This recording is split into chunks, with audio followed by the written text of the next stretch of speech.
कोणीतरी बोललं पाहिजे ना, या देशात दारूचा स्टॉक कधी संपत नाही, तंबाखू सिगारेटचा स्टॉक कधी संपत नाही, बंदी असून सुद्धा गुटख्याचा स्टॉक कधी संपत नाही.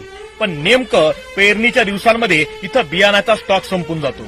सत्ता कुणाची येऊ द्या, पण पीक उभं राहायला लागलं की खतखाद्यांचा, युरियाचा स्टॉक संपून जातो आणि पैसे वाढवून दिले का सगळं लगेच उपलब्ध होतं. प्रत्येक वर्षी किमान एक तरी कंपनी शेतकऱ्यांना बोगस बियाणं देऊन मातीत घालून जातीये आणि शेतकऱ्यांच्या नावावर राजकारण करणारे केवळ स्वतःची घरं भरतायत, पुढच्या पिढीची सोय करतायत. लक्षात ठेवा, शेतकऱ्यांना जर तुमच्यासारखी लबाडी करायला सुरुवात केली ना आणि अन्नधान्याचा स्टॉक संपवला ना, तर आई शपथ सांगतो कुत्र्याच्या मौतीनं मराल.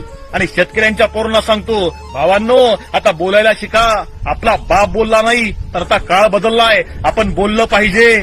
सूलों पे आंच आए तो टकराना जरूरी है, सूलों पे आंच आए तो टकराना जरूरी है. और अगर